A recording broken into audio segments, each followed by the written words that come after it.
Hi everyone, उम्मीद है आप सब अच्छे होंगे और अपनी तैयारी में लगे होंगे। जीआईसी मेंस की सीरीज़ में आज हम बात करने वाले हैं विलियम वर्ड्सवर्थ के क्वेश्चन नंबर 3 की, जो कि 250 वर्ड्स में आंसर रहेगा इसका। ठीक है। इससे पहले हम दो क्वेश्चन ऑलरेडी विलियम वर्ड्सवर्थ के डिस्कस कर चुके हैं पिछले सेशन में, यानी डे 9 में।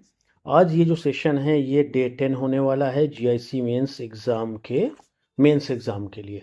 ठीक है भाई। तो ये जो आपको 250 वाले लॉन्ग आंसर हैं, इनमें आप कोशिश करिए कि पहले जितने भी हमने 250 वर्ड्स वाले आपको कराए हैं पहले उसको तैयार कर लीजिए। ठीक है। और अगर एक साथ आप चाहते हैं तो उसके लिए भी सलूशन है। देखिए क्या है वो पीडीएफ जिससे हम आपकी तैयारी करा रहे हैं ना, ये पीडीएफ आपको हम प्रोवाइड भी करा रहे हैं साथ में, ताकि आपकी तैयारी और अच्छी हो सके। तो आपको करना ज़्यादा कुछ नहीं है, बस 9838818140 पर व्हाट्सअप कर देना है अपना नाम, कोर्स का नाम और ज़िले का नाम। ठीक है। इसके बाद हम आपको क्या करेंगे, क्यूआर भेज देंगे, या फिर ये जो 9838818140 वाला नंबर है ये हमारा फ़ोनपे यानी यूपीआई का नंबर भी है। तो इसमें आप डायरेक्ट भी कितने सेंड कर देंगे, ओनली 249। ठीक है। तो इसमें आपको देखिए 250 वर्ड्स वाले लॉन्ग आंसर, 150 वाले लॉन्ग आंसर और 50 वर्ड्स शॉर्ट आंसर जो आपको मिलने वाले हैं वो तीनों 250 और 150, ये तो हमने क्वेश्चन और आंसर वाइज आपको पूरे प्रोवाइड कराए हैं पूरे सिलेबस के। ठीक है। जो ज़्यादा मेन राइटर्स हैं उनके 5-5, 6-6 आपको क्वेश्चन देखने को मिलेंगे, और जो कम इम्पोर्टेंट है उनके 1-1, 2-2 क्वेश्चन आपको देखने को मिलेंगे। और 50 वर्ड्स में हमने क्या किया है कि आपको लिटरेरी टर्म्स और फिगर्स ऑफ स्पीच प्रोवाइड कराए हैं।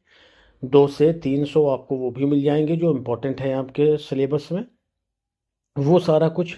तो जब आप ये पीडीएफ अपने पास रखेंगे, पहले वीडियो देखेंगे फिर पीडीएफ पढ़ेंगे, तो आपको नोट्स बनाने की भी ज़रूरत नहीं पड़ेगी। सामने पीडीएफ रखिए, वीडियोस देखते जाइए और रिवाइज करते जाइए आराम से। ठीक बात है। चलिए, तो क्वेश्चन हम शुरू करने वाले हैं 3, and it says critically examine the prelude and discuss the autobiographical elements in the poem. पहले तो क्रिटिकली एग्जामाइन करिए प्रिल्यूड को। अगर आपने क्रिटिकल अप्रिसिएशन लिखना नहीं सीखा है तो बिल्कुल सीख लीजिए।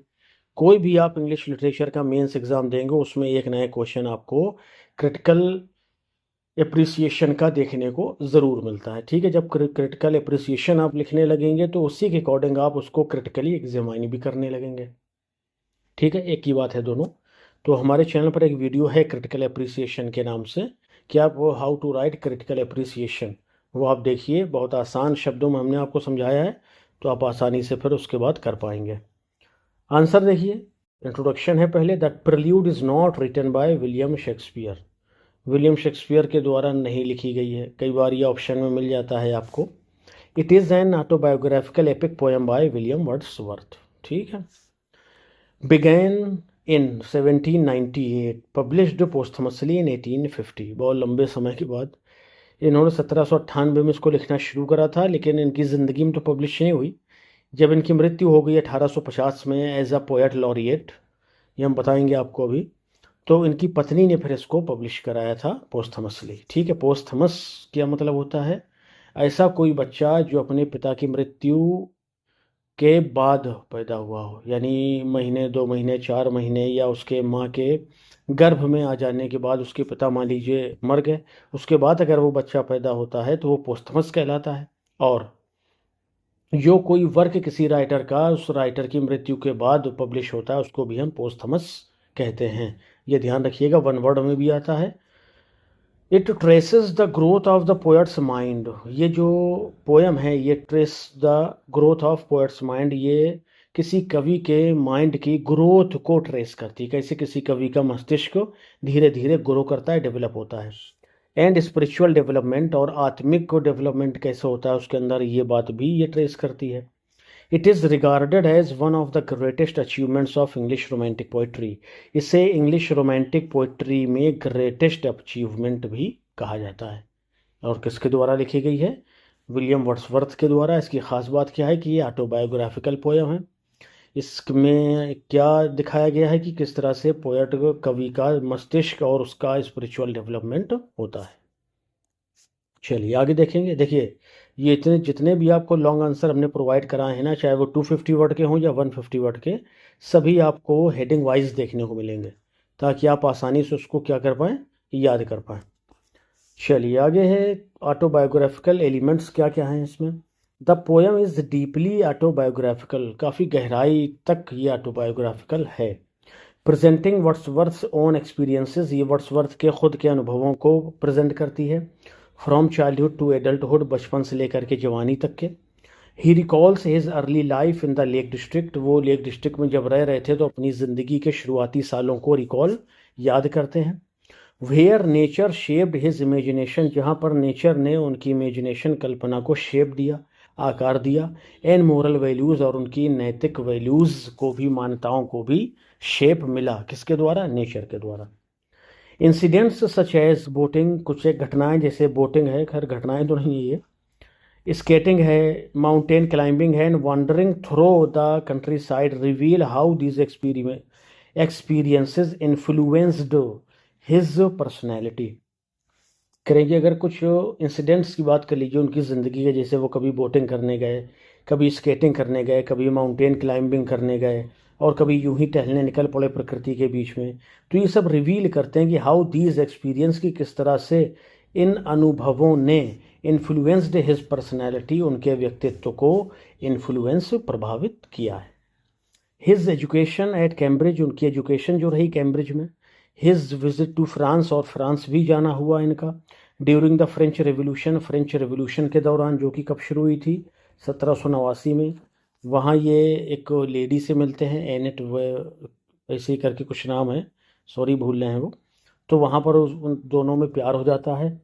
फिर क्या होता है कि वो जब क्रांति ज़्यादा भड़क जाती है तो फिर इन्हें वापस आना पड़ता है, और दोबारा ये जा भी नहीं पाते हैं। तो उनके उस लवर से इनको एक बेटी होती है। ठीक है, ये काफ़ी रोचक कहानी है फिल्मों की तरह। तो ये जो फ्रेंच रेवोल्यूशन है ना, ये इसी दौरान फ्रांस घूमने गए थे। फ्रेंच रेवोल्यूशन जब आपसे पूछा जाए तो उसमें ये 2-3 इंसिडेंट आपको बताना है कि वहाँ जाते हैं तो वहाँ उनको एक लेडी मिलती है जिससे उन्हें प्यार हो जाता है। उसी प्यार के दौरान उनके एक बेटी भी होती है। फिर उस क्रांति की वजह से 10 साल तक चलती है क्योंकि क्रांति, तो वो वर्ड्सवर्थ जा नहीं पाते हैं, वो वहाँ से आ नहीं पाती हैं। तो इस तरह से ये दोनों अलग अलग ही रहते हैं। And is later disappointment with political events, और इसके बाद जो इनका बाद में इनको निराशा हाथ लगी है विथ पॉलिटिकल इवेंट्स, बहुत सारी राजनीतिक घटनाओं से। Also form an important part of the narrative, उन्होंने भी इस नरेटिव को स्वरूप देने में काफ़ी महत्वपूर्ण भूमिका निभाई है। 10 इस प्रकार से हम कह सकते हैं, क्या कह सकते हैं, 10 इस प्रकार से हम कह सकते हैं कि द पोयम रिकॉर्ड्स, ये जो पोयम है रिकॉर्ड करती है हिज एक्सटर्नल एक्सपीरियंसेस, उनके बाहरी अनुभवों को, and his inner psychological growth, और उनकी अंदरूनी साइकोलॉजिकल ग्रोथ को भी। ठीक है, अब आ जाइए क्रिटिकल एप्रिसिएशन हम देखेंगे पोयम का। Critical appreciation, the prelude is often called a spiritual autobiography, इसे स्पिरिचुअल ऑटोबायोग्राफी कहा जाता है, ध्यान रखेंगे।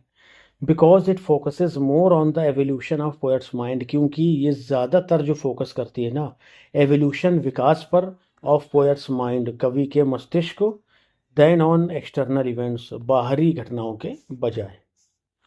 नेचर इज पोर्ट्रेड, नेचर को पोर्ट्रे किया गया है एज अ लिविंग गाइड, एक जीवंत मार्गदर्शक के तौर पर, एक टीचर के तौर पर, एंड हीलर, और एक डॉक्टर, एक वैद्य के तौर पर। That nurtures the human soul, जो मनुष्य की आत्मा को पोषित करती है, नर्चर करती है, उसे अच्छा बनाती है। द पोएम आल्सो रिफ्लेक्ट्स, ये पोएम रिफ्लेक्ट करती है क्या, रोमांटिक आइडियल्स को भी, सच एज जैसे कि imagination, emotion, individualism, and the dignity of common life, और कॉमन लाइफ यानी आम लोगों की ज़िंदगी की डिग्निटी, सम्मान को भी ये पेश करती है हमारे सामने। वर्ड्सवर्थ की जो सिंपल येट एलिवेटेड लैंग्वेज, फिर भी जो बड़ी एलिवेटेड भाषा है, लैंग्वेज है, एंड विविड डिस्क्रिप्शंस, और इनके साफ सुथरे जो डिस्क्रिप्शन हैं, make the work highly expressive, इस वर्क को ये हाईली एक्सप्रेसिव बना देते हैं। हाउएवर सम क्रिटिक्स आर्ग्यू, कुछ क्रिटिक ये आर्गूमेंट करते हैं दैट की its length and reflective style, इनकी जो लेंथ और रिफ्लेक्टिव स्टाइल है ना, ओकेजनली कभी कभी स्लो द नरेटिव, वो अपनी बात को कभी कभी बहुत स्लोली पेश करती है, या नरेटिव को इनके स्लो कर देती है। चलिए आगे देखिएगा, कंक्लूजन में पहुंच चुके हैं हम। The prelude is the landmark of romantic literature, romantic as के लिटरेचर का ये एक लैंडमार्क है। कौन? The prelude. कब लिखा गया? 1798 में लिखना शुरू किया गया। पब्लिश कब हुआ? वर्ड्सवर्थ की मृत्यु के बाद 1850 में। Through its rich autobiographical content, इसके ज़्यादातर ऑटोबायोग्राफिकल कंटेंट के द्वारा वर्ड्सवर्थ डेमोन्स्ट्रेट्स, वर्ड्सवर्थ हमारे सामने पेश करते हैं कि कैसे नेचर, प्रकृति, मेमोरी एंड पर्सनल एक्सपीरियंस और व्यक्तिगत अनुभव शेप द ह्यूमन माइंड, मनुष्य के मस्तिष्क को शेप प्रदान करते हैं, आकार देते हैं। मेकिंग द पोएम, ये बात इस पोएम को बनाती है अ टाइमलेस एक्सप्लोरेशन, एक अंतहीन या समयहीन एक्सप्लोरेशन, खोज of self discovery and poetic growth, खुद स्वयं को खोजने की, एंड पोएटिक ग्रोथ, और कवि के अंदर होने वाले विकास की। ठीक है, तो ये हो गया आपका तीसरा क्वेश्चन, जो कि हमने 5 से 6 हेडिंग्स में कवर किया। इसी तरह से अगर आप भी लिखेंगे तो बिल्कुल भी आपको भी दिक्कत होने वाली नहीं है। चलिए नेक्स्ट एंड लास्ट होगा ये विलियम वर्ड्सवर्थ के लिए question. Discuss William Wordsworth contribution to literary criticism, important है, लिटरेरी क्रिटिसिज्म की बात की गई है। With special reference to the preface to lyrical ballads, specially किसको ध्यान में रखिए? Preface to the lyrical ballads. ये कब जोड़ा गया था भाई? 1800 में जोड़ा गया था लिरिकल बैलेट्स में। लिरिकल बैलेट्स कब? 1798 में पहली बार पब्लिश हुई। दोबारा जब पब्लिश हुई हैं तो फिर ये प्रीफेस उसमें जोड़ दिया गया था। ठीक है, चलिए हम आगे और भी बात करेंगे। इंट्रोडक्शन देख लीजिए पहले। William Wordsworth is regarded, William Wordsworth को माना जाता है as one of the founders of romantic poet literary criticism, romantic literary criticism के फाउंडर्स में से एक, संस्थापक में से एक। His preface to lyrical ballads, इनका जो प्रीफेस है जो उन्होंने अपने लिरिकल बैलेट्स में दिया है साथ में, ये पहले इन्होंने 1800 में जोड़ा, फिर उसको एक्सपेंड किया 1802 में। Is considered the manifesto of romantic movement, ये रोमांटिक मूवमेंट का मैनिफेस्टो की हैसियत रखता है। बिल्कुल सही बात है। It challenged the artificial conventions, इसने आर्टिफिशियल मतलब बनावटी कन्वेंशंस, मान्यताओं को चैलेंज किया। किस समय की मान्यताएं थी ये? न्यू क्लासिसिज्म, यानी जब अलेक्जेंडर पोप और ड्राइटन वगैरह थे। And established new principles of poetry, और फिर इसने कविता के नए आयाम, नए सिद्धांत प्रतिपादित किए या स्थापित किए। अच्छा, poetry as the expression of poetry as the expression of emotion, इस तौर पे इन्होंने ये पोइट्री अपनी लिखी है। Wordsworth famously defined poetry, Wordsworth define करते हैं पोइट्री को, लिखे भी हैं और डिफाइन भी किए हैं, दोनों बात ध्यान रखिएगा। As the spontaneous overflow of powerful feelings, ये कोई आर्टिफिशियल चीज़ नहीं है, बल्कि ये हमारे अंदर से आने वाली एक स्पॉन्टेनियस ओवरफ्लो है। किसका? पावरफुल फीलिंग का, यानी बहुत ही ताकतवर भावनाएं हमारे अंदर पहले उत्पन्न होती हैं और फिर वो शब्दों के रूप में जब बाहर आती हैं तब पोइट्री बनती है, ये मतलब है। It take its origin from emotion recollected in tranquillity, ठीक है। यानी कि जो पोइट्री है टेक इट्स ओरिजिन, अपनी उत्पत्ति को लेती है फ्रॉम इमोशन, भावनाओं से, रिकलेक्टेड जो इकट्ठा रहते हैं ट्रिंक्विलिटी में, ठीक है। अकॉर्डिंग टू हिम, इनके अनुसार, poetry is born from genuine emotions, की जो पोइट्री है वो जेन्युइन इमोशंस से पैदा होती है, रादर देन मेयर इमिटेशन और adherence to rules, rather than mere imitation यानी नकल करके, या अधेरेंस टू रूल्स नियमों को फॉलो करके ही सिर्फ आप पोइट्री नहीं लिख सकते हैं, बल्कि जो पोइट्री है वो जेन्युइन इमोशंस के वजह से हमारे अंदर से खुद ब खुद शब्दों के रूप में बाहर आती है। अगला देखिएगा, लैंग्वेज ऑफ कॉमन पीपल, ये बड़ी ख़ास बात है। ही advocated the use of simple language of ordinary man, उन्होंने एडवोकेट किया है कि जो आपके न्यू क्लासिकल के पोएट्स थे जिन्होंने बड़ी खतरनाक लैंग्वेज इस्तेमाल करी कि आम लोग तो समझ ही नहीं सकते थे उसको। उसके बजाय रोमांटिक एज में इन्होंने ये लोगों को बताया कि हमें ऑर्डिनरी आम लोगों की भाषा को चुनना है, उसी में अपनी कविताओं को लिखना है। स्पेशली रूरल पीपल, ख़ास तौर पे जो देहाती या ग्रामीण लोग हैं। ही बिलीव्ड दैट, वो मानते थे कि common speech expresses genuine emotions, जो साधारण ज़बान या भाषा है ना, वो जेन्युइन इमोशन को एक्सप्रेस करने के काबिल है, more naturally than the artificial and ornamental diction of 18th century poetry. ठीक है, मोर नेचुरली, ज़्यादा प्राकृतिक रूप से, ज़्यादा स्वाभाविक रूप से, किसकी अपेक्षा? The artificial and ornamental diction of 18th century poetry, 18वीं शताब्दी की पोइट्री की जो आप लैंग्वेज देखते हैं जो कि आर्टिफिशियल है और ऑर्नामेंटल है, लैंग्वेज भी, उसका डिक्शन भी, तो करें कि इससे हमें बचना है और हमें जो है आम भाषा का यूज़ करना है, आम लोगों की ज़बान में ही लिखना है। नेचर एंड इमेजिनेशन अगला है। Wordsworth regarded nature as the greatest teacher. हम सभी जानते हैं कि जो वर्ड्सवर्थ हैं वो नेचर को, प्रकृति को ग्रेटेस्ट टीचर कहते हैं। And source of moral and spiritual wisdom, और हमारी नैतिक और आत्मिक विजडम, बुद्धिमानी का सोर्स बताते हैं। He emphasized that imagination transform ordinary experiences into poetic beauty.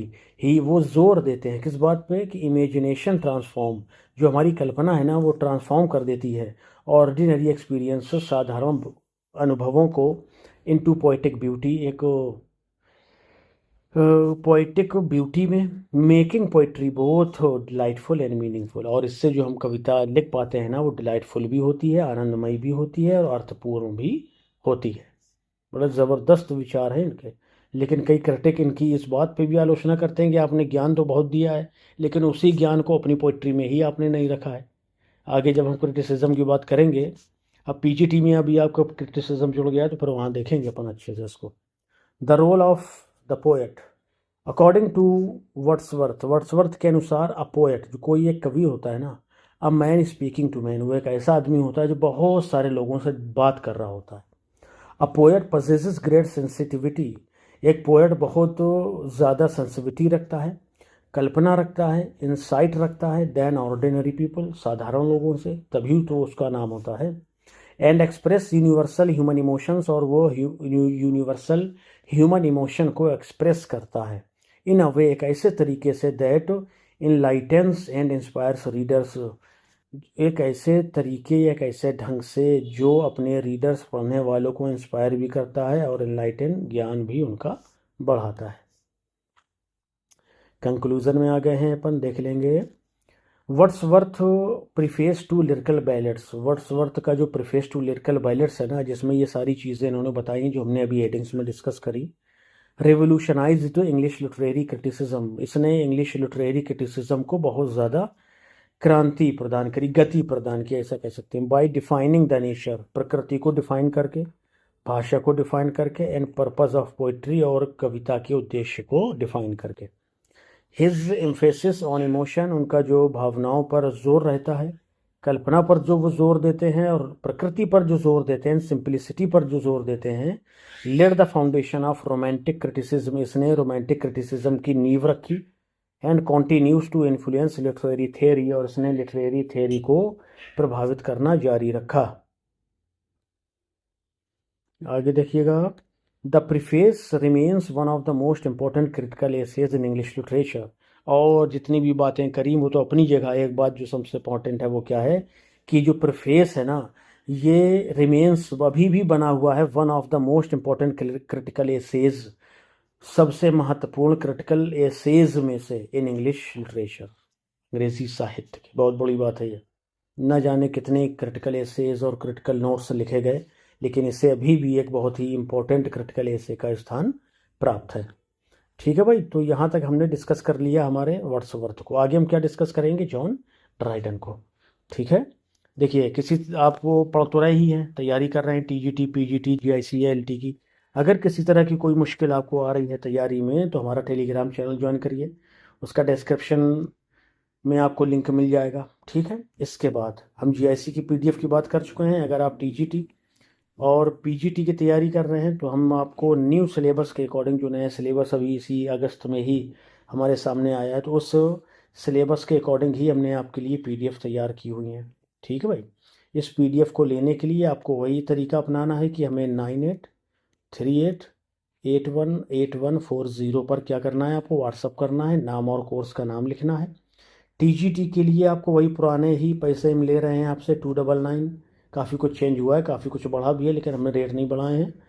ठीक है। और पीजीटी के लिए आपको 399, इसमें भी हमने कुछ भी पैसा वैसा नहीं बढ़ाया है। ठीक बात है भाई। तो जो पैसा है वह पुराना वाला है। टीजीटी के लिए 299, पीजीटी के लिए 399। ग्रामर के नोट्स चाहिए तो उसके लिए आपको 299 पे करने रहेंगे। ठीक है। अप टू डेट आपको नोट्स मिलेंगे। टीजीटी, पीजीटी, एलटी, जीआईसी सभी में वो इम्पोर्टेंट है आपके लिए।